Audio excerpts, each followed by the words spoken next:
Épisode 2 sur 5, mère-fille, elle se vexe dès que tu poses une limite. Dans l'épisode 1, on a parlé de ta mère qui te critique sur tout. Peut-être que tu as déjà essayé de lui dire « ça me fait mal quand tu me parles comme ça ». Et qu'est-ce qui s'est passé? Elle s'est vexée. Elle a retourné la situation. Il a presque fallu que tu la consoles alors que c'est toi qui souffrais. Si tu vis ça, cet épisode est pour toi. 1.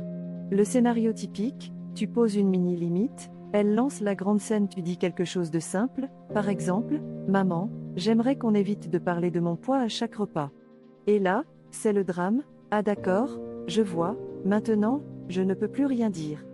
Excuse-moi d'être ta mère, excuse-moi de m'inquiéter. Je voulais juste ton bien, tu me traites comme une étrangère. » En quelques phrases, ta limite devient une attaque et ta mère devient la victime. Tu te retrouves à gérer sa tristesse, sa colère, sa déception. Résultat, tu te sens encore plus coupable qu'avant, et tu te dis, la prochaine fois, je me tairai. 2. Ce qui se joue vraiment, elle confond limite et rejet dans sa tête, ta mère peut traduire, je ne veux plus que tu me critiques sur ça en je ne veux plus de toi. Pour certaines mères, être en lien égale avoir le droit de tout commenter. Quand tu poses une limite, elles entendent, tu ne sers plus à rien, tu n'as plus ta place. Elles ne savent pas faire la différence entre « je t'aime, mais je ne veux plus de ces remarques » et « je ne t'aime plus » disparaît. Toi, tu vois ça comme de la protection. Elle le prend comme un abandon. Ça explique sa réaction violente. Mais ça ne la justifie pas. 3.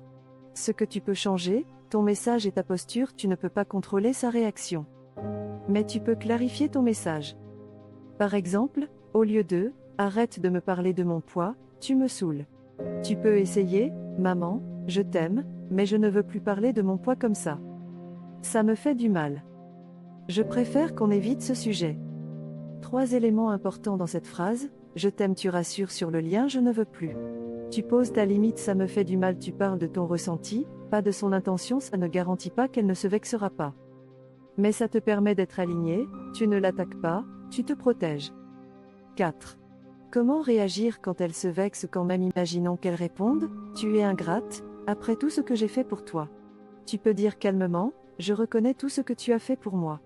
Et en même temps, je ne peux plus accepter ce genre de remarques. » Ou, si elle dit « On ne peut plus rien te dire. » Tu peux répondre « Tu as le droit à ton avis, mais j'ai le droit de dire ce qui me fait du mal. » L'idée, ce n'est pas de la convaincre.